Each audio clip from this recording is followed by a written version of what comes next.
começar. As horas no relógio vem anunciar. Papo Up, esse é Papo Up, esse é Papo Up, esse é Papo Up, esse é Papo Up, Papo Up.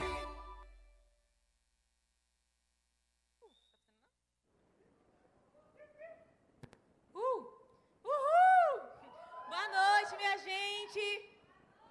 Eita, eu vou falar de novo, vocês não estão animados. Boa noite, minha gente! Tudo bem com vocês? Pronto, tá tudo bem com vocês. Hoje estamos na nossa segunda edição do Papo Up. Quem estava aqui no primeiro, levanta a mão. Tinha uma galera boa aqui no primeiro. E hoje, como vocês sabem, eu sempre trago uma convidada. E para falar hoje com a gente vai abordar um tema assim que fala-se muito, né, nos nossos dias de hoje, uma identidade bem firmada. Vocês ouvem muito, né, falar sobre ter-se uma identidade bem firmada em Deus, se conhecer quem você é em Deus. Mas a busca é e essa identidade bem firmada, como exercê-la de fato na prática e nos diversos âmbitos que nós somos expostos, de acordo à real cosmovisão cristã.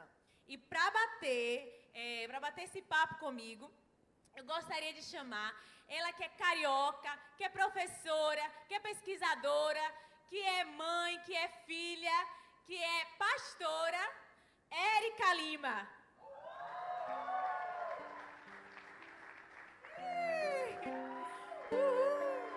Pode aplaudir, gente, com mais força.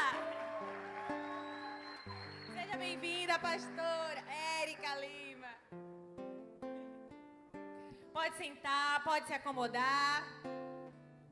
Boa noite, gente. Interessante de tudo que ela falou um pouco, né? Eu quero trazer aqui para vocês que quem vem conversar com vocês aqui hoje, diante de tudo isso que ela falou, é Érica. Né? Porque a sociedade nos dá muitos adjetivos, mas quem está aqui hoje é Érica. E é a Érica que vai conversar com vocês.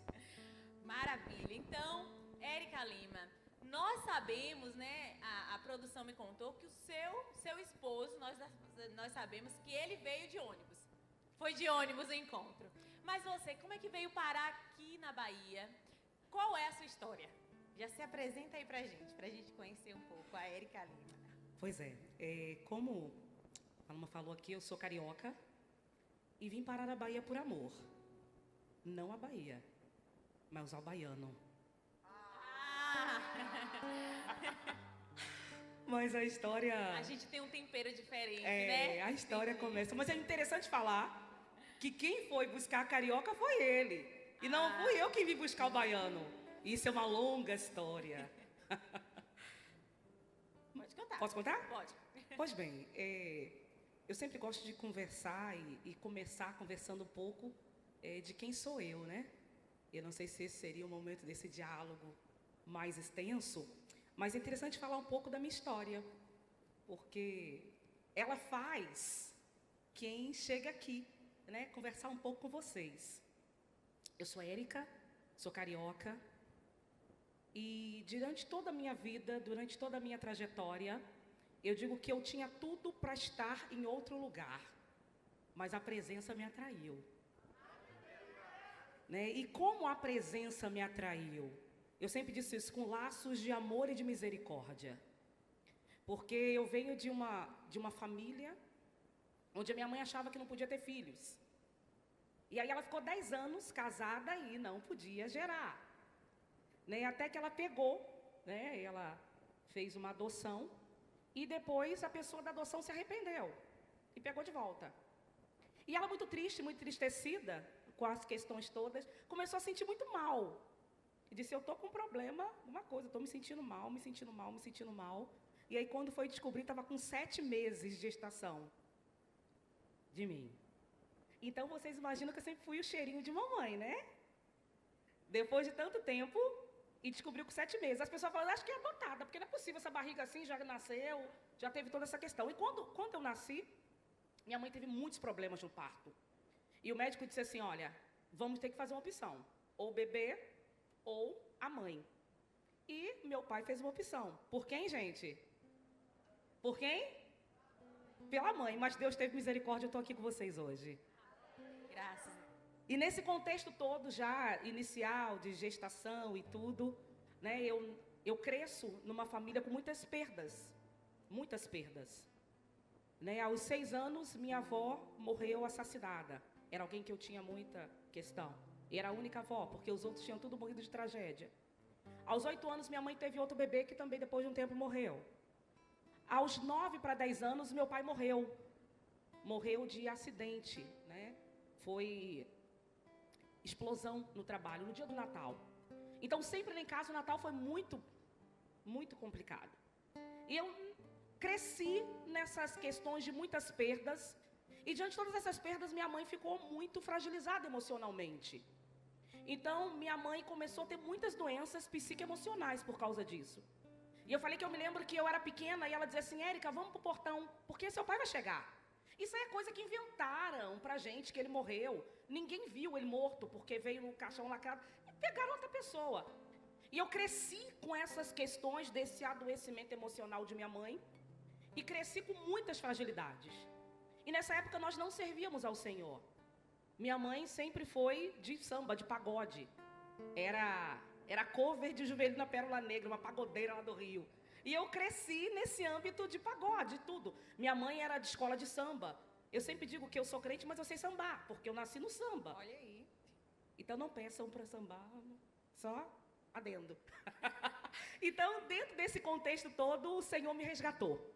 Porque alguém na escola, uma jovem, falou de Jesus para mim. Ó. Então, eu sempre digo do papel do jovem na escola. O papel do jovem na universidade. O papel do jovem no ensino médio. Porque foi alguém na escola que falou para mim. E isso mudou a minha vida. E cresci nesse ambiente, até que Anderson, encurtando, Anderson foi para o Rio, né?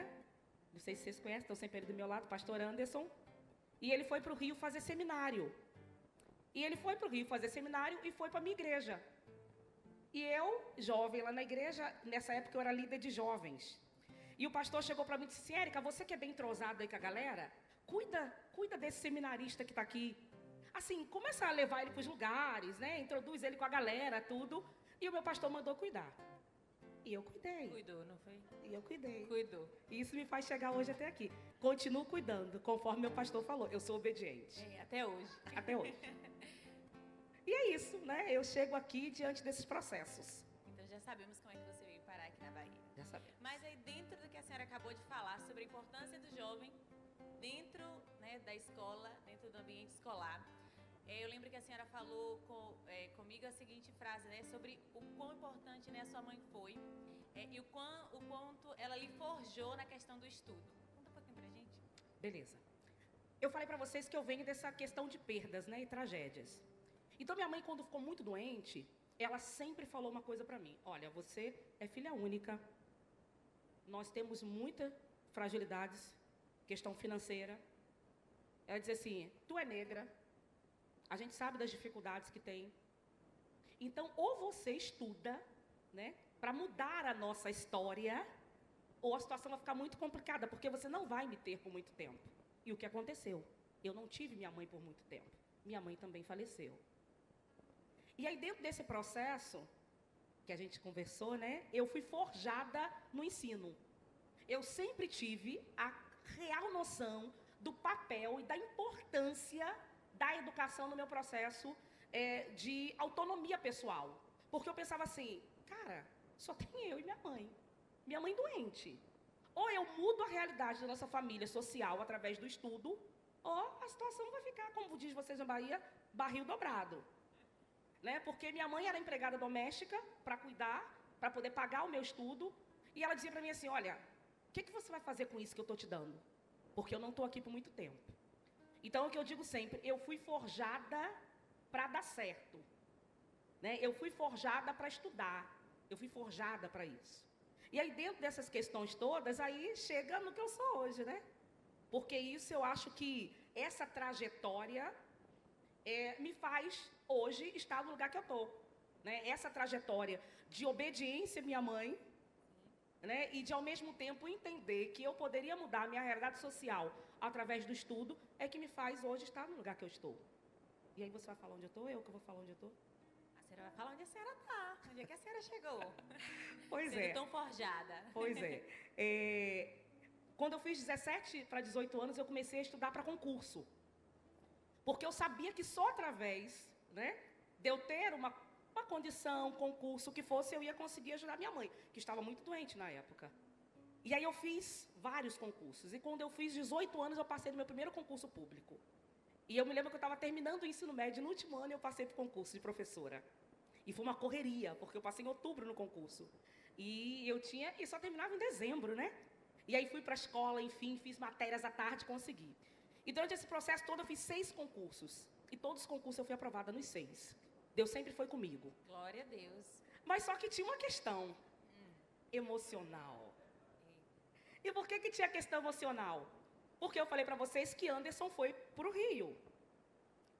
E aí, quando Anderson foi para o Rio, e a gente começou aquele negocinho, né?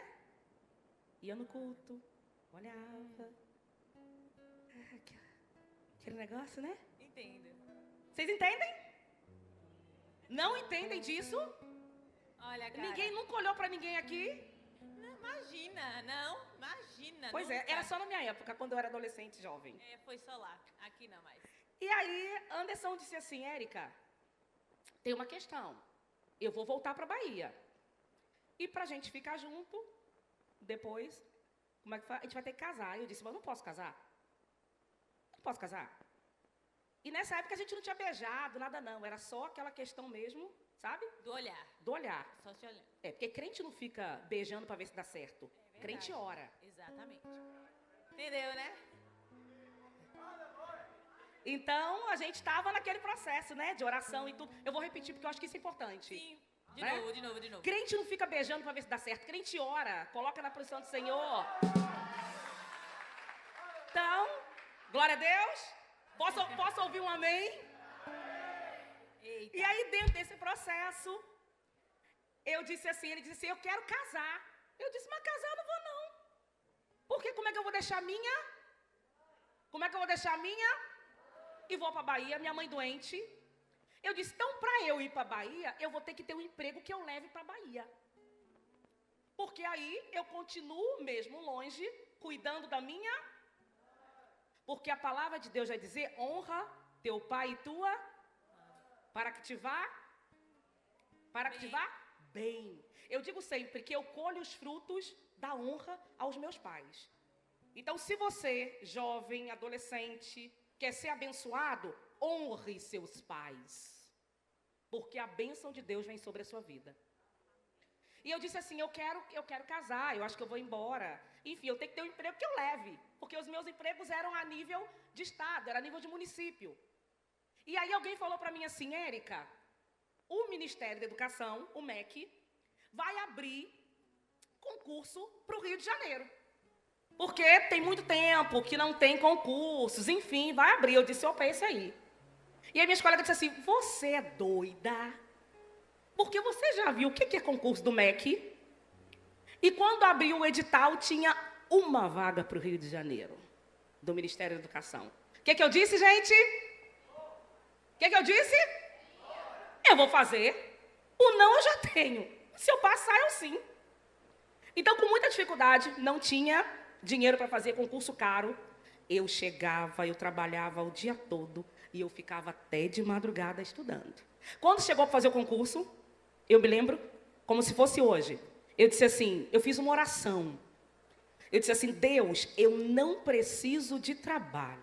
Eu já tenho 2. Mas se o Senhor tem propósito, se é para eu casar com o Anderson embora, se é para eu levar esse emprego, se o Senhor tem propósito, eu estudei. Porque às vezes a gente pede, mas não estuda, né? Tem isso. Acontece muito por aí. Senhor, abençoa. Estudou, cara? Não, fiquei no WhatsApp. Senhor, dá vitória, abre a porta. Estudou? Não, estava só um pouquinho no TikTok. Então tem essa questão, eu estudava. E aí eu fui e peguei a prova. Quando eu peguei a prova, parecia que eu sabia tudo. Eu falei, não, é pegadinha. Porque não é possível que eu vou saber tudo dessa prova, eram 90 questões. E eu comecei a fazer a prova e disse, cara, acho que eu sei tudo dessa prova. Eu acho que eu tô bem. E aí, quando eu saí, minhas amigas disseram assim, e foi no Maracanã a prova, perto da UERJ. Só na minha sala, aquela letra E, tinha mais de 100. Eu disse, só tem uma vaga, Jesus. E aí eu me lembro quando eu saí, minhas amigas, Érica, que prova difícil, hein? Aí eu falei, opa, ou era pegadinha mesmo, eu não sabia, aí eu achei. Aí vocês acham que eu falei pra elas? Eu disse, eu mesmo não, que depois é mico. Elas vão dizer, tá vendo? Falou que acertou, se lascou. Porque sempre tem um amigo que ri da gente, né? E aí eu fiquei quieta. E aí quando saiu o resultado, o que aconteceu, gente? Passou. Passei, mas não passei em primeiro. Passei em segundo no Rio. Gente, vocês podem dar um glória a Deus, eu passei em segundo! Glória a Deus, eu passei em segundo lugar! O Ministério da Educação, e foi uma bênção. Vocês acham que chamou? Vocês acham que chamou? O concurso já vai durar de 1 ano, você acha que chamou? Então, a probabilidade é bem pouca, né? 10 meses, não chamou. 11 meses, não chamou. O que eu fiz? Falei, não é para casar. Eita. Então, não é embora. Passou, pastor, se lascou. E aí ele veio embora. Ele veio embora? Ele veio embora pra Bahia. Oh, meu Deus. Eu disse que não queria casar, que não tinha nada a ver. E que não podia deixar minha mãe. Oh, Jesus. E aí ele veio embora. Quando ele veio embora, eu disse que não. Fechamos tudo, não tinha nada a ver. Primeira coisa que ele fez quando chegou na Bahia, o que ele fez? Ai, nem quero imaginar. Arrumou uma namorada, fiquei arrasada. Oh, meu Deus. Ele arrumou uma Jesus. namorada, foi horrível. E eu fiquei sabendo. Meu dorama. 6 meses sem falar com ele. Mas ele disse assim, Érica, a gente não estava namorando. A gente não beijou, você disse que não me queria. Mas eu queria. Ele não entendeu. Ele errou. A culpa é toda dele. Ele diz que todo lugar que eu conto essa história, quando chega no domingo na igreja, a pessoa diz, pastor, Me espera. tem isso aí. Mas enfim, quando foi no outro mês, o que aconteceu, gente? O que aconteceu? Eu fui chamada. Eita, glória a Deus. E aí eu fui chamada. Eu fui chamada para o Ministério da Educação. Ligaram de Brasília, o MEC chamou. E aí quando o MEC chamou, eu disse... O que eu disse? O que eu disse? Esse é aqui. Mas ele estava namorando, gente. Tava namorando ainda, foi? Ele estava namorando. Oh, meu Deus. E aí o que aconteceu? Eu disse também, não é quero saber dele, vou ficar sem falar, vou estudar. E aí comecei a estudar, comecei a trabalhar e foi uma bênção. Quando passou mais ou menos 3, 4 meses, minha mãe morreu. E aí, eu pulei uma coisa. Faltando 1 mês, mais ou menos, antes de minha mãe falecer, Anderson me ligou. Gente, Anderson me ligou. Anderson ligou pra ela, gente. Anderson me ligou. Ah. Não era celular, era telefone fixo na época. Ó. E aí ele ligou e disse, Érica, acabei o namoro, terminei tudo, eu vi que eu te amo, não dá certo. Oh, Quero meu você. Deus. Oh. E aí, o que eu falei, gente? Oxi. Falou não? Não. Você acha que eu ia ser assim? Não. Eu falei, olha só, tem uma coisa, cara. Ah. Simplesmente o seguinte. Ai, meu Deus. Você chegou na Bahia, arrumou uma namorada. Eu aqui, esperando no Senhor. Tem uma coisa, não quero conversa por telefone. Eita. Não sou dessas. Eita! Aí, Érica, linda. Não, pai, não sou dessas. Eu disse, fala o seguinte, se você tá dizendo que me ama, pega o primeiro avião e venha no Rio de Janeiro olhar nos meus olhos. Sabe o que ele me respondeu? Eu? Érica, eu sou pastor. Como é que eu vou simplesmente pegar um avião, vou para ir ao culto de domingo? Como é que vai ser? Mas cadê o pastor? Vou para o Rio de Janeiro.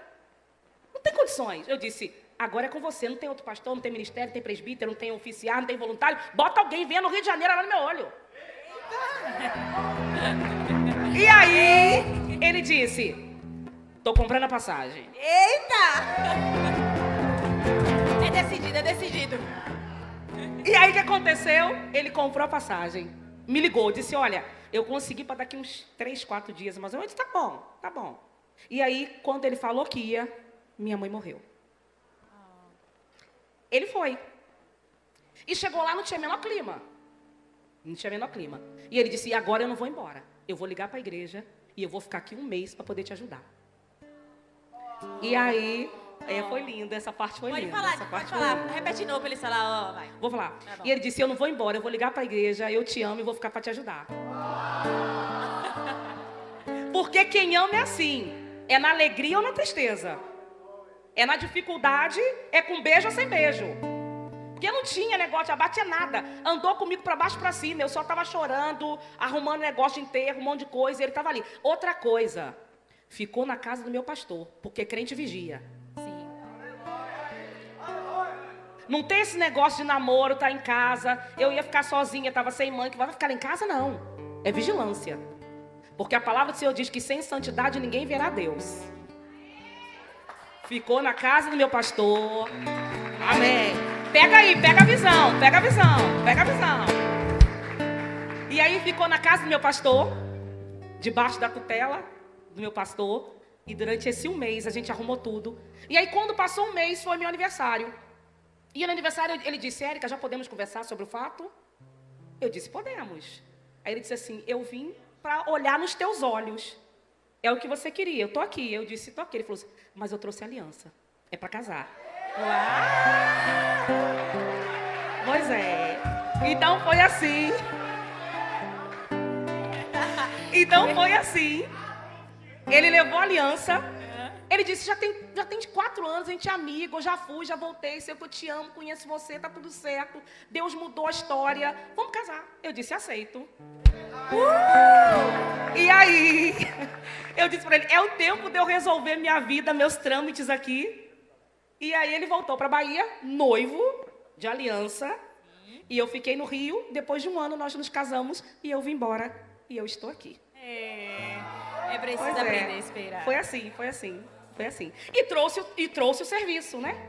Então, trouxe a questão. Então, eu fui primeiro para o Ministério da Educação e Sim. descentralizado no Rio. Depois eu fui para o antigo Cefet. E quando eu vim para a Bahia de transferência, eles me ofereceram vários órgãos, né? Da rede federal.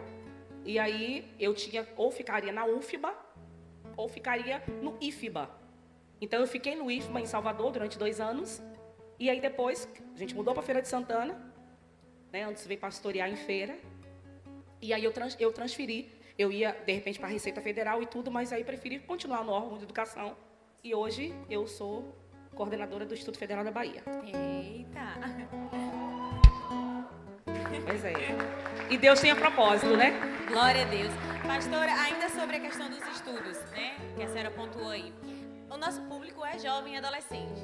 E a gente percebe, né, a questão, a urgência que é necessário se ter de um posicionamento mesmo firme, porque tantas coisas aí fora, né? Paulo fala sobre as vãs filosofias que vão tentar nos seduzir. E estão cada vez mais incisivas, né? E às vezes sorrateiras. E se parece com a filosofia boa, né? É esse o ponto. Como é que a senhora conseguiu? Como é que a senhora permaneceu, né, firme e forte, entrou na faculdade, saiu, fez doutorado e tudo mais, e conseguiu ainda permanecer com sua identidade firmada? Essa pergunta, eu acho que ela é a pergunta da minha vida. Né? Porque na semana passada uma colega me ligou, ela é do Ministério, e eu sempre, quando eu mando e-mails, eu mando pelo meu e-mail institucional. E eu mandei um e-mail para a reitoria, para o MEC, do meu pessoal. Só que o meu e-mail pessoal tem um versículo embaixo. Quando eu acabei de mandar esse e-mail, eu falei, rapaz, eu mandei do meu e-mail pessoal. Eu disse, mas tudo bem.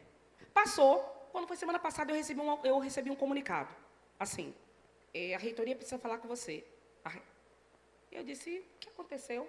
Falei, alguém de lá, específico. E aí atendi, e era uma colega. Ela disse, boa tarde, colega, boa tarde. Eu sou do órgão descentralizado, sou aqui. Ela disse assim, eu quero conversar com você. Não é do MEC, nem é de órgão, não é de nada.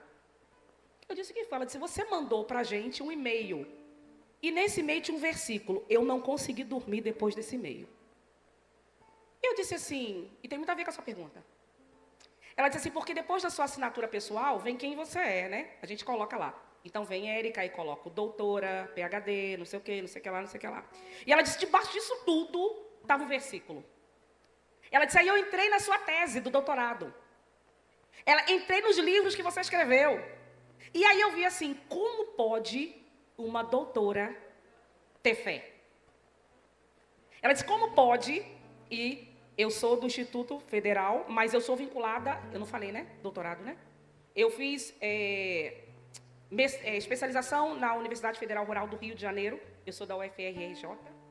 Depois eu fiz mestrado na Federal do Rio. E quando eu vim para a Bahia, eu fiz eu fiz doutorado com ênfase em PhD na UFBA. Então, hoje eu sou vinculada ao Instituto da UFBA de Física, meu doutorado é no Instituto de Física, e eu faço parte da linha de pesquisa da UFBA, do Instituto Federal de Física, né? A gente tem algumas publicações, livros e tal, escrito, trabalhos publicados, enfim. E eu sou hoje doutora da UFBA na minha área. E dentro dessa questão, ela disse que isso incomodou ela. Ela disse assim, como pode alguém tramitar no estudo de física da UFBA, como pode alguém ser do grupo de pesquisa, como é que pode alguém estar vinculado a essas questões todas e ter fé? Porque eu digo para você, uma das coisas mais difíceis hoje é o jovem estar na universidade e permanecer. Né? Eu digo sempre que a gente tem uma dificuldade de permanecer tendo a nossa identidade dentro do meio acadêmico. Então, o jovem entra na universidade, ele se depara com a epistemologia, ele se depara com conhecimento socialmente, né, instituído, e ele começa a achar que tudo aquilo que sempre falaram para ele era simplesmente um senso comum completamente revogável. Ele começa a olhar para o irmão que está do lado da igreja e diz assim, não sabe nada, hein? Ele começa a olhar para o pastor e diz assim, aquilo ali é um senso comum que está falando. Os meus professores têm um conhecimento científico. Eu estou dentro de uma epistemologia, eu estou num processo ontológico. E o que é ontologia? Ontologia vem do aspecto do conhecimento das coisas em si. E epistemologia vem do conhecimento da verdade. Então o jovem, o adolescente, ele começa a olhar para a igreja, para o pastor, para a palavra de Deus e diz assim, isso tudo é refutável. Porque isso tudo é alguém que escreveu, uns homens indoutos, que não sabia o que estava falando, e a gente esquece quem a gente é. Então, quando chego para você, por isso que eu digo que quem chega para falar com vocês é Érica. Quem chega para conversar com vocês aqui não é a doutora PhD da UFBA, do IFBA, do MEC, não. Quem chega para falar com vocês é Érica. Sabe? Érica que olha no olho de vocês e diz assim, olha, não há conhecimento, não há ciência que faça por vocês aquilo que Jesus fez na cruz. Eu chego para falar com vocês que quem morreu na cruz não foi Marx, não foi Hegel, não foi nenhum, não foi filósofo, não foi historiador, foi Jesus. A ciência, ela deve ser um instrumento e não uma doutrina. O grande problema da atualidade é que os jovens pegaram a ciência, aquilo que era instrumento para o conhecimento, instrumento para abençoar vidas, instrumento para conhecer, instrumento para poder ter o quê? Aprendizado. E colocou como dogma, como doutrina, e fez da ciência o seu Deus. Então a gente começa a colocar as questões e começa a olhar para nós e dizer assim, mas eu não sabia nada. Mas eu não sei nada, agora eu descobri o sobrenatural. E para a gente passar ileso por essas questões, para a gente tramitar nesses espaços que são extremamente hostis ao Evangelho, é só sabendo quem nós somos. É só sabendo assim, olha, quando eu estou lá na UFBA, e eu estou no grupo de pesquisa, e o pessoal começa a falar um monte de coisa, e dentro da análise, que é a minha pesquisa, é a análise crítica. E a análise crítica, ela é para uma questão que se chama materialismo histórico dialético. O que é o materialismo histórico dialético? O materialismo histórico dialético, ele vai explicar as coisas através daquilo que é tangível. Ele vai olhar para os aspectos sociais, ele vai olhar para a sociedade e vai dizer assim, isso aqui acontece por isso. Então, aquilo que eu posso provar. Tem muito a ver, também a gente pode falar um pouco, que essa questão da pós-modernidade, que é outro assunto que eu amo falar, que é pós-modernidade e o cristão. Então, tem muito a ver com aquilo que a gente pode dizer assim, olha, eu posso ver, eu posso provar, então acredito. Agora, quando a gente passa, e aí a minha pesquisa é dentro desse viés, eu trabalho com essa análise e abordagem crítica, eu digo assim, aquilo que eles estão tentando provar, o meu Deus conhece a fundo. Quando eles começam a falar assim, olha, por que a ciência, por que a ontologia, para eles dizer assim, ainda quando era substância informe, todos os meus dias estavam diante do meu Deus. E ele disse, mas a natureza, eu digo assim, a Bíblia vai dizer no Salmo 147 que o Senhor conhece as estrelas e chama pelo nome, e elas são bilhões e bilhões de galáxias. Então, mas para fazer essa transposição didática, para poder pegar aquilo que o mundo fala que é importante, e você dizer assim, o meu Deus é maior e melhor, e tudo e todos Ele governa, e a terra é os cabelos de seus pés, e Ele é o Todo-Poderoso, Ele cuida de mim. Tem que saber quem você é. Tem que saber o que Ele fez por você. Tem que ler a palavra. Porque senão, qualquer coisa que qualquer pessoa vai dizer, vai ser mais importante e melhor. Nossa, mas você viu o que fulano disse? Ui! E a palavra fala coisas muito maiores e melhores. Porque a palavra transforma vidas. A palavra transformou a minha vida.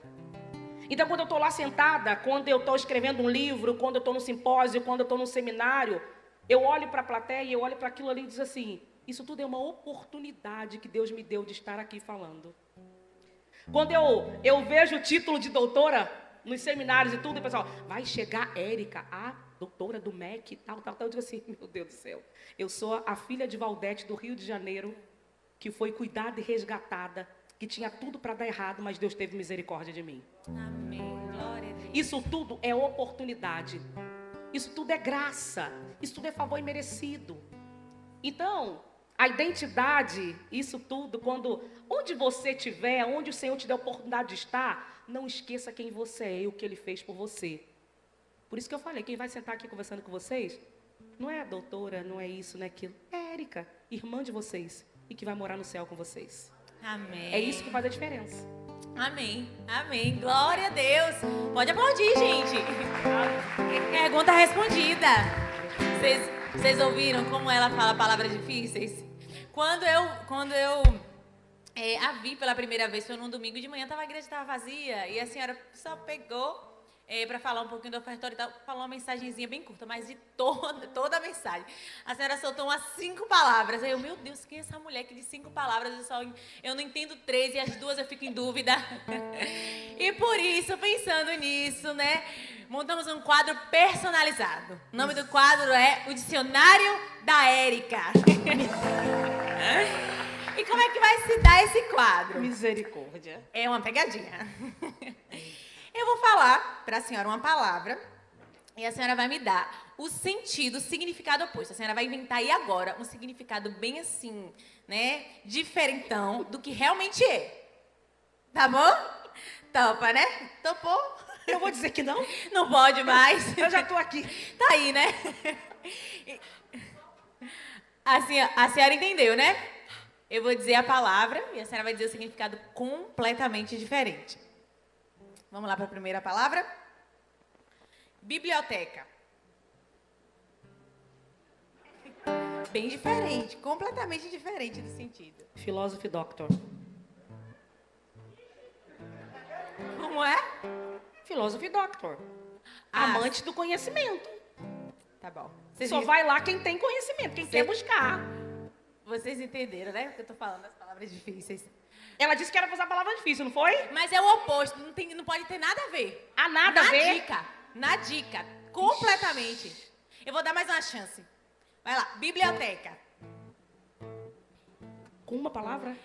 O significado pode ser bem criativa. Pode usar criatividade, como quiser. Biblioteca. Mas tem que ser rápido. Não pode demorar muito, não. Tô sabendo nada.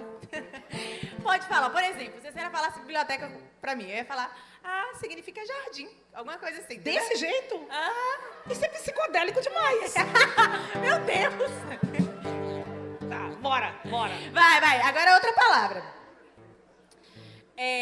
Conjectura. Feira de Santana. Ela disse que era bestagem, não foi isso? Coisa que nada a ver? Bora lá. Era pra ser criativa. Vamos lá, vou tentar. Tá difícil esse negócio. Tá bom. Tem mais uma. Prova de concurso é mais fácil do que isso. Pablo Picasso. Dançarino. Nada com nada mesmo. A outra. Orquestra. Orquestra. Significado de orquestra. Fazendo comida. Como? Cozinhando. Certíssima. Esse é o significado de orquestra. Escada. tomando banho. Nada com nada.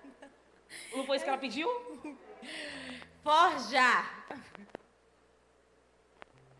Pagar. Pagar? Se saiu bem? Ela se saiu bem? Não. Vocês acham que ela se saiu bem nos significados? Eita! Ela se saiu bem nos significados? Se saiu bem, se saiu bem, se saiu bem. Eu falei, já. Pronto. Pastora, aproveitando, né, agora, vamos abrir perguntas para a plateia. Diante de tudo que a senhora expôs, diante de tudo que a senhora falou, nos ensinou, a gente deu descontraída para, né, pensar um pouquinho, refletir um pouquinho. Aí agora, diante de tudo que a pastora, né, expôs, a Érica Lima falou sobre identidade, enfim. Vamos passar para a plateia. E aí, para quem vai ser a primeira pergunta?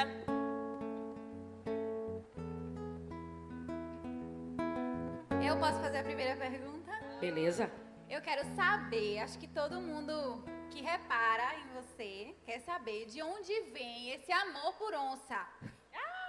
Ela sempre tá com algo de onça, acessório, sapato. E nossa apresentadora tá fazendo uma homenagem hoje, eu não sei se vocês perceberam. Cada um, gente. Homenagem.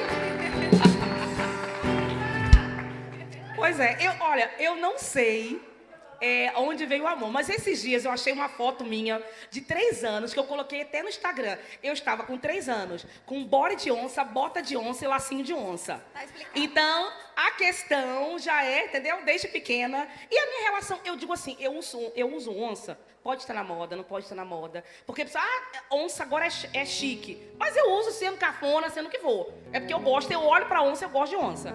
Então eu tenho bota de onça, roupa de onça, sapato de onça, negócio, tudo que você puder de onça. E o pessoal já sabe que se quer me agradar, me dá o quê? Onça. Coisa de onça. Então é uma relação mesmo, acho que desde pequena. Quem tem pergunta? Ali. Perguntas fáceis, que sejam respondíveis, porque senão vou ter que pedir ajuda do universitário. Pastor Tiago, me ajuda. Aqui eu. Paz. Paz. Pastora, a minha pergunta é quase um desabafo. Por quê? Uma coisa que a gente percebe muito na senhora também, além do seu amor por onças, é a sua valorização com a estética negra, né? E já que nós estamos falando sobre identidade, eu acho muito válido a gente falar um pouco sobre isso. Porque eu acredito que, de modo geral, na sociedade, as pessoas enxergam a pauta da negritude, né? E todas as questões que engendram, como, por exemplo, o próprio racismo, numa perspectiva muito política partidária. E eu não acho que seja dessa forma. É política, sim, mas social e humana, porque afetou e continua afetando muito de nós até hoje. E eu acredito que a igreja, muitas vezes, ela silencia muito esses assuntos. E esse é um dos motivos também que eu acredito que os jovens e adolescentes, quando entram na universidade, se sentem vislumbrados e muitas vezes não reconhecem quem eles são, justamente por conta desse silenciamento. Então, eu acredito que Deus, ele nos enxerga, né, como iguais, de acordo com aquilo que ele faz por nós e tudo aquilo que ele ainda quer fazer, mas eu acredito que ele também nos enxerga na nossa individualidade. Então, eu não acho que eu ser negra é algo que foi por acaso, é algo que faz parte da minha identidade.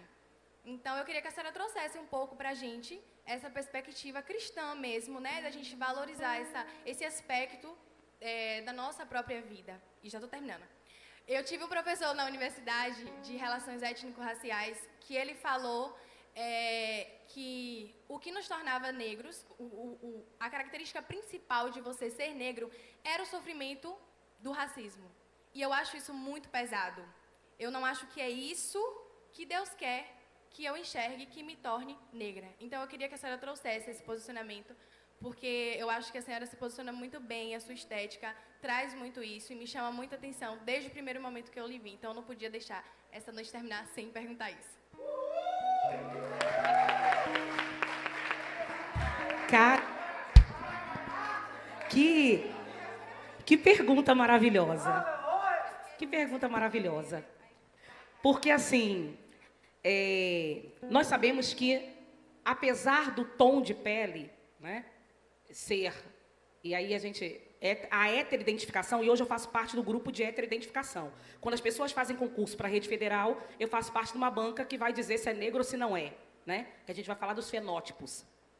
E para mim é muito especial essa sua pergunta, porque eu sempre digo que o que define a negritude não é o tom de pele, né? Eu me auto-identifico uma pessoa negra da cor preta. Essa é a minha identificação social. Por quê? Porque a negritude tem o que a gente chama de colorismo. Então, um pardo, ele é negro. Ele é um colorismo da negritude, né? E dentro dessa perspectiva, a gente sabe que a gente não nasce negro, a gente torna-se negro. Por que a gente torna-se negro? Por que eu tornar-se negro? Porque é uma construção social da negritude. E aí, tentando não usar essas palavras que você diz que eu uso, né? A construção do belo é um construto social. O que é isso? O construto social significa aquilo que a sociedade toma como verdade absoluta, traz isso na sua gênese, que a gente vai chamar de ontologia, ou seja, sempre me ensinaram que aquilo era o correto, e esse construto social, isso se transforma naquilo que eu penso. Então, eu vou dizer assim, sempre me disseram que o bonito era isso, então eu vou olhar aquilo como belo. Então, a negritude é um construto social. E esse construto social da negritude, ele teve um hiato no Brasil, que foi a questão da escravidão. Então, nós nascemos numa sociedade de capitalismo, e aí a gente vai falar um pouco sobre luta de classe, não tem como eu passar sobre essas questões todas, né? Então, a gente nasce nessa sociedade escravocrata, e a gente traz na história do Brasil todo esse conceito, que é um construto social. Então, as pessoas sempre olham o negro como aquele que, apesar de estar em alguns espaços, ele não é sujeito de direito. E aí, isso para mim é muito tranquilo, porque eu sofro muito isso. Porque onde eu estou é um lugar de poder, né? Então, quando eu vou, vamos dar um exemplo, eu fui para o Rio Grande do Sul representar o meu instituto num aspecto lá. E aí, quando diz assim, nós temos aqui o representante do MEC, do Instituto Federal, da Bahia, tal, todo mundo olha. Quem é? Mas eu estou aqui. Eu sou negra. Quando eu, esses dias, antes de ter esse carro que eu tenho, eu tinha tipo um Jeep. E aí, o que acontece? Chegou um rapaz lá na minha sala, ele olhou e disse assim, querida, avisa uma das suas colegas aí que deixaram o carro lá fora com a lanterna ligada. Aí eu disse, qual carro que é? É o Jeep, falou que é meu. Ele mandou, avisa uma das suas colegas que elas deixaram o carro. Porque na cabeça daquele sujeito, no construto social que ele imaginou, jamais um negro teria o acesso ao bem de consumo socialmente estruturado, que seria aquele tipo de carro. Acontece quando esse dia eu estava na minha casa e tocou lá, eu disse, é alguém, porque é do condomínio, eu disse, é alguém que é de dentro, né? Porque tocou a campainha. E eu abri, e a menina disse assim, se você puder falar com a sua patroa, porque eu queria mostrar um negócio aqui para ela. Vocês estão entendendo? A gente parece que essas questões, elas estão muito longe da gente. Eu estava varrendo esses dias lá, e eu deixei a porta da sala aberta, eu estava varrendo. Passou a moça que era empregada de outra casa, ela disse assim, como exploram a gente, né, amiga? Você está vendo essas madames, tudo aí, botando a gente para varrer as casas. Aí eu disse assim... Aí eu não fui, deixa ela descobrir, tá entendendo? Aí eu disse, pois é, né, amigo, o negócio barril a dobrada, hein? E aí passou um tempo, ela me viu, ela disse, desculpa, eu disse, fique tranquila, porque isso é estrutural. Isso é racismo estrutural. É quando a gente começa a reproduzir essas questões todas. Então, nessa identidade de tornar-se negro, a gente começa a descobrir isso de acordo com o que o seu professor falou. É na luta do cotidiano. Agora, o que a gente vai fazer com isso, que é o perfil? Porque a gente pode pegar isso do ponto de vista, dizer assim, tá vendo, sou preta, não vou conseguir nada, ninguém, tá vendo, ninguém me dá... Ou eu posso dizer assim, peraí, eu sou sujeito de direitos tanto quanto, e aí eu posso estar no espaço tanto quanto. Mas, às vezes, esse querer não é tão somente o necessário. E aí entra a reparação social, que aí entra as cotas. Que as cotas são o quê? São reparação social, que historicamente o negro não teve sujeito de direito, e aí dá possibilidade, que é uma luta. Porque a pessoa vai dizer, peraí, é dia da consciência humana, não é dia da consciência negra, porque todos nós somos sujeitos. Mas aí entra que a gente vai chamar, agora eu vou ter que usar essa palavra difícil, que agora eu fiquei com isso na cabeça, que eu falo difícil. E aí que a gente chama de interseccionalidade. Né? O que é interseccionalidade? São as situações que perpassam uma nas outras. Então, não é só o negro, mas é o negro pobre, é o negro que é periférico, é o negro... Então, são várias vertentes.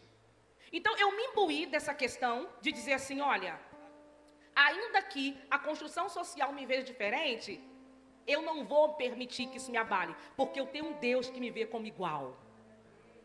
Né? Ainda que você pode olhar, e as meninas negras às vezes sofrem muito isso, assim, poxa, parece que todo mundo na igreja olha para todo mundo e não olha para mim. Né? A gente passa isso um pouco na igreja, as meninas negras se sentem um pouco assim, é dizer assim, Deus tem alguém para mim, porque o meu Deus não me vê como a sociedade me vê. Porque Ele vai dizer lá, eu sei que pensamento tem a vosso respeito. E a palavra do Senhor vai dizer, né, que Ele não vê como vê o homem olha o exterior, mas o nosso Deus está além disso. Então, aí entra a identidade. Aí entra até a questão da identidade. Porque se eu sei quem eu sou, se eu sei como meu Deus me vê, se eu sei de tudo aquilo que a Bíblia fala que eu sou, pode falar o que for, eu vou olhar e vou dizer assim, ele não sabe o que diz, porque eu sou top do Senhor. Amém. Entendeu? Por quê? Porque a gente precisa, sabe? A gente precisa. Isso não é fácil. Isso é uma construção. E a gente vai se tornando negro, a gente vai desconstruindo os estereótipos. Né? Então, quando as pessoas olham para mim, talvez isso tenha a ver com a minha identidade. Porque eu gosto de usar coisa de negro, eu gosto de usar meu turbante, meu negócio na cabeça. Vocês já perceberam isso, né? Eu gosto de usar minhas faixas, meu negócio. Ontem mesmo eu estava com uma faixa, botei um negócio assim, negócio de uma flor, toda colorida, o serviço. Entendeu? Pastora Graça disse que ela disse, a primeira vez que você entrou aqui com o pastor, eu falei assim, rapaz, o pastor é casado com uma angolana. Por quê? Porque eu estava toda de trança, que eu gosto de trança. Toda de trança, botei um negócio assim pro alto, eu falei assim, eu vou tranquila naquela igreja, ninguém me conhece, ninguém vai me chamar. Aí o pastor Davi disse assim, pastor Anderson e Érica, sobe aqui no altar, vem aqui. Eu falei, misericórdia, pastor. Desse jeito. Eu estava toda com kimonão, com negoção, com cabelo assim, com as tranças jogadas, com um brincão escrito, sou negra. E foi assim que o Senhor quis me apresentar nessa igreja. Foi assim a primeira vez que eu subi no altar. E vai ser assim que vocês vão me ver, sempre que me der vontade. Hoje eu vim toda colorida. Aí eu disse, não, peraí, vai ser negócio lá na frente, eu vou um pouquinho mais assim, mais básica. Mas é assim que eu gosto de andar. Então, como você gosta de andar, não deixa que a sociedade influencie nisso. Porque você fala assim, poxa, ninguém anda aqui assim, ninguém anda colorido aqui, ninguém anda de turbante nessa igreja, eu nunca vi ninguém de turbante, só eu que ando. Pois é, vai ser só eu que vou andar, se você quiser anda comigo. Mas se você não der, eu vou continuar andando, porque é assim que eu sou, e é assim que Deus me fez, e é assim que eu me amo. Então, é essa perspectiva que a gente precisa. Então, respondendo a sua pergunta maravilhosa, há dificuldades? Há. Há interseccionalidades? Há. Há processos históricos sociais que são construídos de uma sociedade com racismo estrutural? Há. Mas há um Deus que está acima disso tudo, que nos vê num processo de valorização pessoal, e é Ele que cuida da gente. E aí entra a identidade. Saiba quem você é, sou neguinha de Jeová e está tudo certo. Glória a Deus. Mais alguma? Boa noite, pastora. Cadê? Aqui. Cadê? Aí, tá ali. Eu tô sem óculos. Vamos lá, gente. Pronto, vamos lá. Na verdade, não é uma pergunta, é uma dica. A senhora, primeiro, tendo em vista a situação que a gente vê hoje nas faculdades, universidades, e a senhora como professora e pastora também, qual a dica que a senhora dá para esses jovens aqui que já fazem, né, faculdade e os futuros universitários, esses jovens cristãos que um dia irão entrar lá, qual a dica que a senhora dá para essas pessoas? Top a pergunta. A primeira coisa, entendam que a universidade é um instrumento, né? Você precisa dela para a questão que um dos pesquisadores, né, que Demerval Saviani vai dizer, que é para você ter o conhecimento socialmente estruturado, ou seja, para você pegar e ter acesso aos meios de produção, né? Usando a questão crítica aqui. da análise crítica. Ou seja, você precisa da universidade, do conhecimento, para arrumar um emprego, para vender a sua força de trabalho, porque a gente vive numa sociedade cindida em classe, para que você tenha condições de sobreviver. A verdade é essa. Não vamos entrar no meio psicodélico. Não, agora eu quero viver no top. Você está no mundo. Agora, seja como Daniel. O que Daniel foi? A Bíblia vai dizer. Né? Olá, Eles Daniel. têm... Daniel já falou. Daniel. Daniel, ele aprendeu a cultura, ele aprendeu a língua, ele vivia no palácio, mas ele não se contaminou. O problema é quando a gente entra e a gente quer vivenciar. A gente entra e quer dizer assim, não, peraí, eu só vou até ali, eu só vou até ali, eu só vou saber disso, eu só vou. Então, dica, primeira coisa, saiba que o conhecimento que vão te dar ali é um instrumento, não é uma doutrina. Porque tem gente que pega o instrumento e trabalha como doutrina. A questão. A segunda delas, saiba quem você é.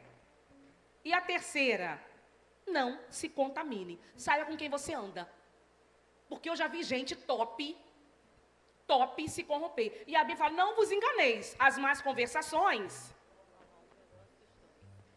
Eu falava extremamente carioca. Eu cheguei aqui na Bahia, eu falava, cara, e tal. E passou um tempo, hoje eu tenho 14 anos aqui, eu estou falando igual vocês. Por que eu estou falando igual vocês? Ou mais ou menos, né? Mais ou menos? Mais ou menos. É? Mais ou menos. Porque eu já vi esse caminho, eu falo igual vocês, pessoal. Né? Então, eu já estou falando mais igual vocês. Então, o que acontece? E por que eu falo muito parecido com vocês? Porque eu convivo com vocês. E a gente começa a pegar a identidade daquele que a gente convive. Com quem você tem convivido? Com quem você tem gastado seu tempo? Porque a gente pega a identidade. Gaste tempo com Jesus para parecer com Ele. Então, cuidado com as alianças feitas na universidade, porque elas vão dizer muito de você. Respondida a pergunta. Acabou a sessão de pergunta com a Acabou, plateia. Tava tão bom. Tava Tem bom. alguém que levantou a mão ali, ela tava com a mão levantada o tempão. Não, pera aí, gente. Por conta do horário, o que a gente vai fazer? A pastora vai ficar depois um pouquinho, uns 3 minutos, 5 minutos, vocês chegam nela e perguntam. Viu? É só por conta do horário, tá bom? Vocês fazem 5, 10, né, pastora? Vamos ter que fazer depois a sessão de A perguntas e gente tem que respostas fazer- outro dia. a gente tem que fazer 2. Tá É. vendo? Gostaram tanto? Eita! Mas você segura aí, guarda no coração, viu? Não esquece a pergunta. Pastora, que bom que a senhora tá aqui. Ó, tá vendo? Olha, tanta pergunta ainda vai ficar no Vai arquivo. ficar. A próxima vez a gente vai falar sobre pós-modernidade, né? É verdade, verdade. Aí, ó. Importante. Papo Up 2. Pós-modernidade. Pronto. Nós temos uma surpresa. Nós temos uma surpresa pra pastora Érica. Tem um presente. Mas antes da surpresa tem uma outra coisa. Não, mas pode soltar. Pode soltar o vídeo, gente. Pode soltar. Pode soltar o vídeo. Mamãe. Pode soltar o vídeo. Olá, galera do Papo Up. Espero que esteja tudo up com vocês. Passando aqui para deixar a minha homenagem a essa pessoa tão especial, minha esposa, minha amada esposa Érica, esse presente de Deus para a minha vida. Mas, como proposto, vamos falar aqui um pouquinho de algo engraçado, né? Algo interessante que aconteceu aí na nossa trajetória. E algo bem interessante que ocorreu foi quando tínhamos pouco tempo de casados. Nós casamos em 18 de dezembro de 2009 e ainda acho que era início de janeiro, saímos eu, ela e meus tios, que gostam muito de feijoada, e aí fomos comer uma feijoada deliciosa. Nessa época a gente morava em Itaberaba ainda, e quando Érica foi comer a feijoada, ela resolveu colocar um pouco de vinagrete. E esse vinagrete estava muito quente, estava muito apimentado. Na verdade, não era vinagrete, era o nosso molho, né? Que o pessoal coloca tomate, coloca muita coisa, e aí parece vinagrete. E Érica, Jesus! Socorro! E esse sotaque dela, né? Marcante, sotaque carioca. E isso foi muito engraçado, assim. Durante um bom tempo nós nos lembrávamos disso. Todas as vezes que nós saímos para comer uma feijoada, a gente lembrava por um bom tempo desse episódio da do vinagrete, que não era vinagrete, né? Foi na verdade uma pegadinha. Érica, eu quero dizer que eu te amo e como eu sou feliz ao seu lado, você é um presente de Deus, você é uma bênção e que esse momento aí seja um momento abençoador para os corações aí da nossa juventude e Deus esteja com vocês também. Forte abraço, Deus abençoe.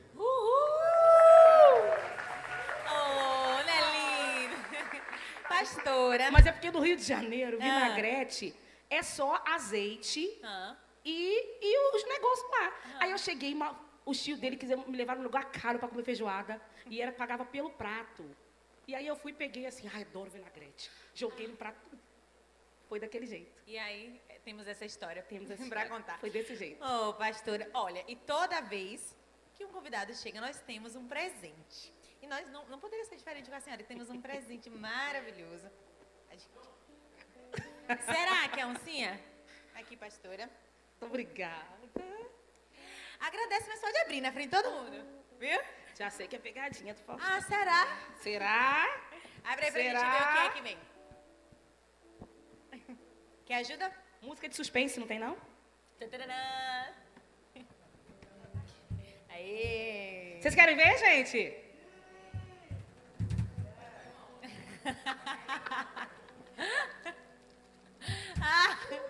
O que será que essa história lembra? Vocês querem saber o significado? Não, eles não querem. Posso contar? Posso contar? Posso contar? O busão. Eu vou levar esse busão, porque ele é muito especial pra mim. Não, vai levar, pode pegar o busão. Eu vou levar. É seu. Eu disse pra vocês que eu não era crente, né? Questão toda. E aí, quando eu me converti, eu namorava uma pessoa há 3 anos. E a gente estava em crise no namoro. Porque eu me converti nessa época, ele queria avançar o sinal. Vocês entenderam? E eu tinha convicção que eu não queria isso para minha vida. Antes, eu não queria porque a minha mãe dizia que isso era uma vergonha, ela ia morrer do coração.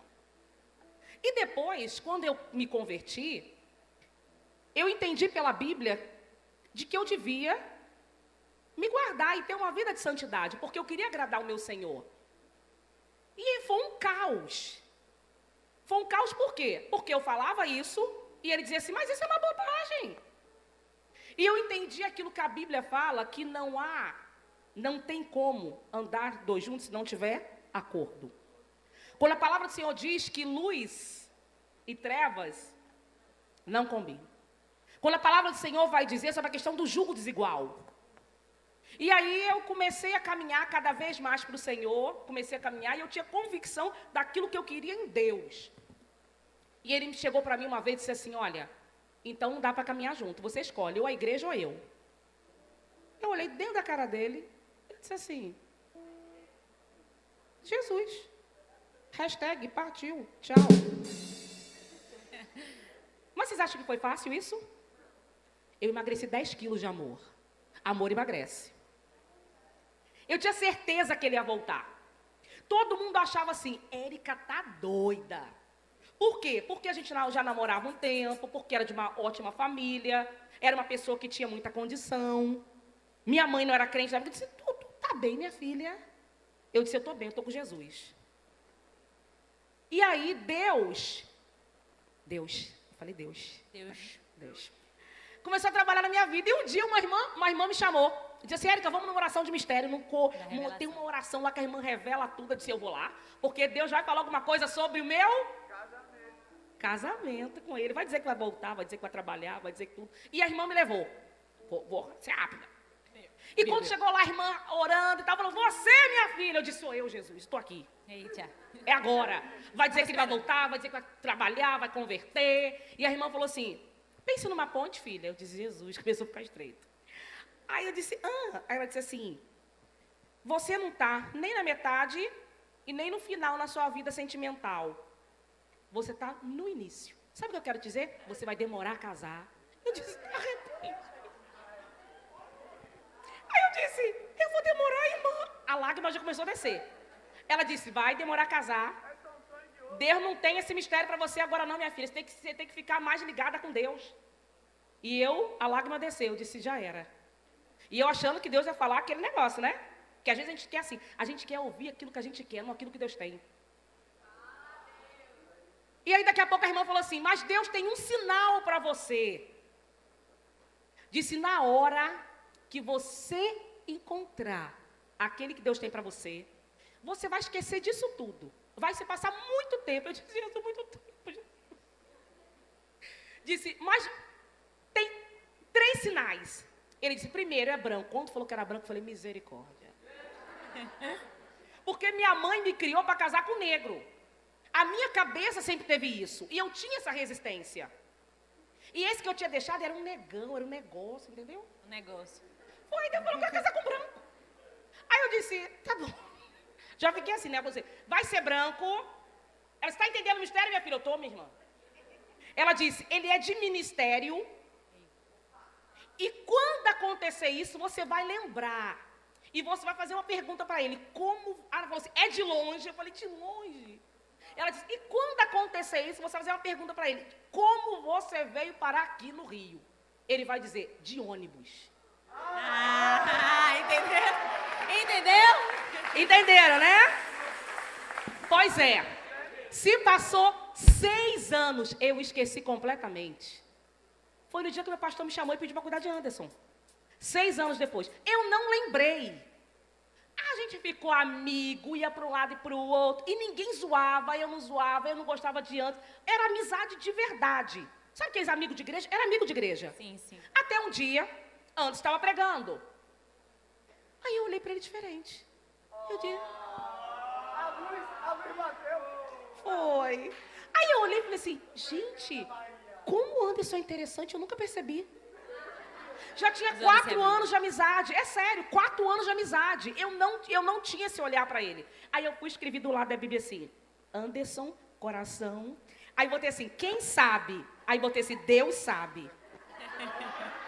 Fechei a Bíblia. Ninguém me zoava na igreja, ninguém. O pessoal sabia que era amigo. Mas naquele dia, quando acabou o culto, tinha uma irmã na porta. Eu disse, Aí eu disse, o quê, minha irmã? Ela disse, tu já viu o seminarista? Esse seu amigo tem tudo a ver. Ora por ele. Começa a orar. Eu falei, misericórdia. Pois é. Passou o tempo, isso tudo. E eu não falando nada com o Anderson. Mas já comecei um negocinho, sentimento, blá, blá, blá, blá. Anderson muito sério. Quando foi um dia, eu falei, eu tô gostando de Anderson. Eu tô gostando dele. Eu tô gostando dele. E aí, quando ele acabou de pregar, estava no final, ele desceu assim. Quando ele desceu, eu falei assim, e aí, Eric, como é que tá? Eu falei assim, Anderson, eu te amo. A senhora soltou assim. Eu falei assim. Aí ele olhou pra mim e disse assim, claro que eu também te amo, Eric, de super amizade. Você é a pessoa que eu mais gosto. Ele falou, não é como amigo não, eu te amo como homem. Pois é. Eu achei que ele ia contar essa história ali. Ele ficou vermelho igual um pimentão. Disse assim, que isso, Érica? O que é isso, Érica? Eu disse, pensa nisso, meu filho, pensa nisso, porque eu penso nisso. Pois é, foi mais ou menos assim. E aí passou um tempo, e ele ficou super estranho comigo. Eu disse, essa mulher é doida. Enfim, passou um tempo, e aí começou a rolar o clima. Enfim, passou um tempo, eu falei, Anderson, eu tenho uma pergunta para você. Ele disse, que foi, Érica? Eu disse, como você veio para o Rio de Janeiro? Aí ele disse, Érica, estava tudo certo para vir de avião. Mas minha mãe teve um problema lá, teve que gastar o dinheiro urgente, foi um terror, e eu tive que vir de ônibus. Pronto, então foi assim a história, acabou. Acabou, não foi? Mas nós temos agora a hora mais esperada, a Batalha Bíblica. Misericórdia. Vamos para o quadro A Batalha Bíblica, com Érica e Felipe Araújo. Felipe, tem misericórdia de mim, Felipe?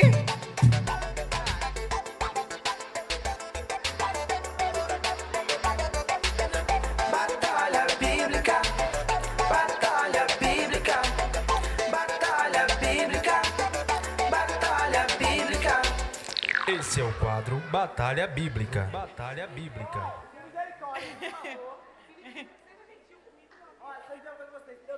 Eu tenho um certo delay, então eu vou demorar para bater. Mas agora já vamos às regras. Já sabem, quem bater primeiro responde, quem não souber, Torta na cara. Ah, batalha bíblica, faz a torta. Peraí, deixa eu arrumar o cabelo. Tem na pita.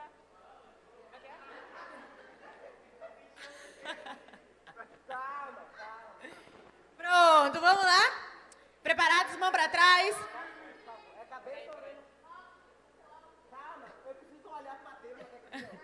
Tá bom. Ah, vocês podem... E eu que esqueci meu óculos, tá?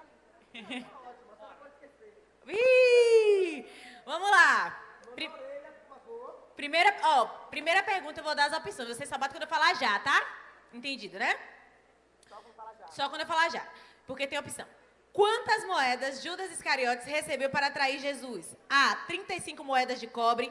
B, 20 moedas de prata. Ou C, 30 moedas de... Calma. Ou C, 30 moedas de prata. Já? Pode bater, já. Eu ainda dei a opção, menino.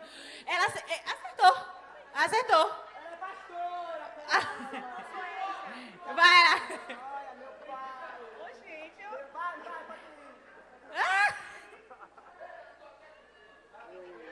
Eita! E sem demora, pega o óculos dele aqui. Vamos lá, sem demora, vamos para a segunda. Por quem foi escrito os 10 mandamentos? Opção A, pela mão de Moisés. Opção B, pelo dedo de Deus. Ou C, pela mão de Arão. Já? Peraí. Ó. Exatamente. Essa pergunta. Escrito foi pela mão de Moisés. Errou. Não, gente, é escrito pela mão de Deus, mas foi dito por... Errou. Quem escreveu?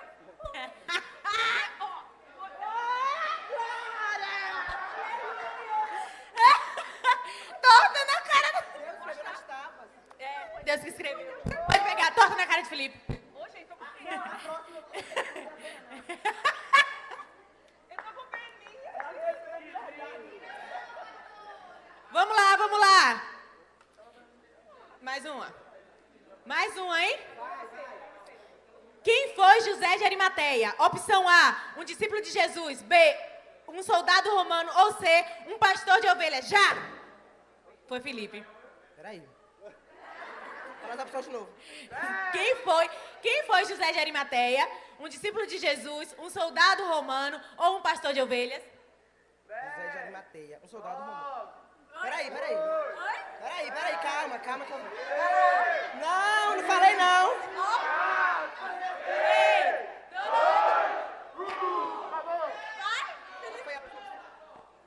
O último foi um pastor de ovelhas. Ele foi o quê, Felipe? Ai, gente, eu tô nervoso. A mão dele tá tremendo. Vai. Batalha bíblica. Batalha bíblica. Batalha. Ai, Felipe, qual foi? Ele foi o quê? Vai, chuta. Eu te dei 3 opções, chuta uma. Soldado, discípulo ou pastor? Eu acho que ele não foi discípulo de Jesus, não, que eu conheço o discípulo de Jesus. Pronto, tá bom. Né? Ai, Felipe, tu errou, sério, tu errou. Ó, ele foi o quê, pastora? Ele não sabe. Se ela não sabe, ele foi o quê? Não sei. Ele não... não sabe o que ele foi? Errou. E o que vocês acham? Torta na cara dos dois, né? Pastora. Torta... A senhora errou. É como... Na verdade, como só falta mais uma pergunta, eu vou fazer a pergunta do desempate para ser justo. Bora lá, a última pergunta. Ele foi um discípulo de Jesus, José de Arimateia. Talvez ele não tenha sido selecionado ali, mas depois ele foi, viu? Ele foi. Bora pra pergunta de desempate, viu? E a última. Gente, nós somos hoje em dia, esqueceu? Vamos lá, pra desempate. Não, eu quero dar torta nela. É isso, a hora agora. Desempate, a horário tá correndo. Pro desempate. E a última, viu? Essa aqui, presta atenção, que essa é boa, gente. Dá pra tu acertar, viu, Felipe? Dá. Olha lá.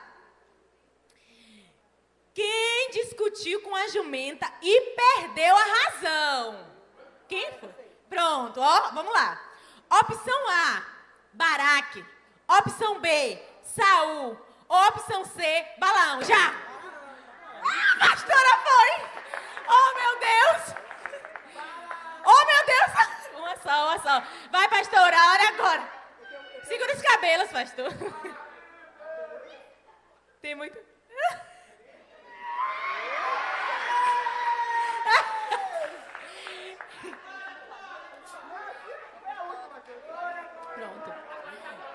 Pronto. Não. Horário, Felipe. Ó, o pastor tá lá. Ó, vai lá. Pode soltar a música Batalha Bíblica. Ó, pastora, agora a senhora pode se recompor. A senhora pode se recompor um pouquinho. Pode ir no banheiro, tomar uma aguinha e voltar. Que a senhora vê como a senhora tá. Pode ir. Pode se recompor. Tá gostoso? Chantilly. Pode se recompor no banheiro, viu? Batalha bíblica, batalha bíblica, batalha bíblica, batalha bíblica. Esse é o quadro Batalha Bíblica. Batalha Bíblica. Vocês gostam, né, da Batalha Bíblica? Batalha Bíblica é sucesso no Papo Up. E agora, vamos para o momento com os nossos patrocinadores. Pode aplaudir, viu, gente?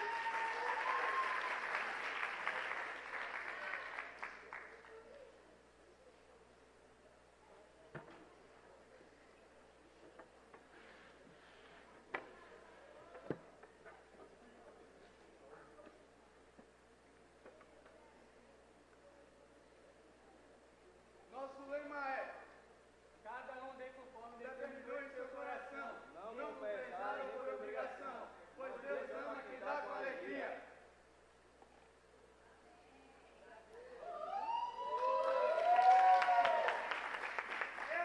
Boa noite, paz. Agora chegou o momento das nossas ofertas. O pessoal vai estar colocando no telão, também tem o cartaz impresso. Não coloquem no QR Code das cadeiras, por favor. Agora vamos orar por esse momento. Curvem as cabeças, por favor. Pai, nós te agradecemos pelas nossas ofertas, Senhor.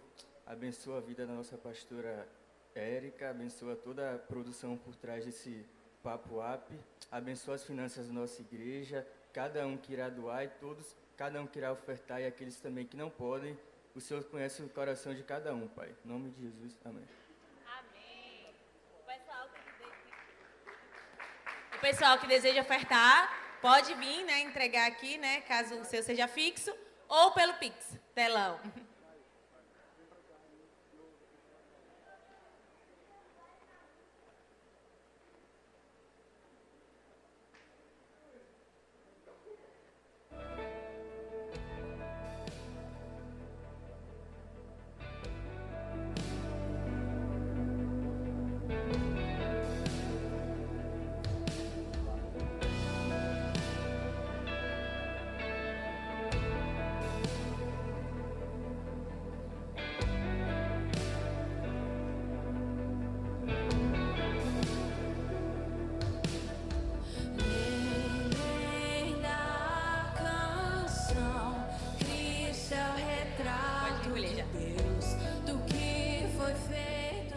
Muito obrigada, nossos patrocinadores.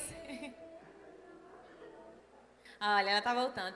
Pessoal, muito obrigada pela presença de vocês nessa segunda edição do Papo Up.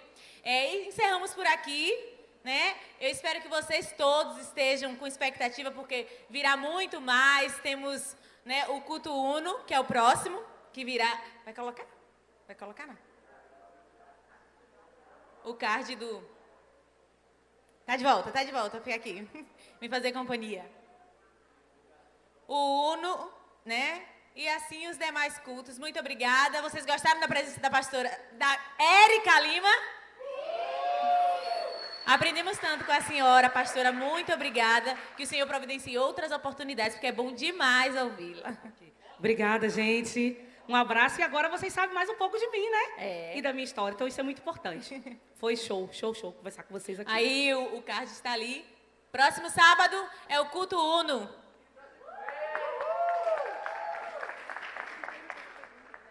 Olha, a pastora está falando, quem não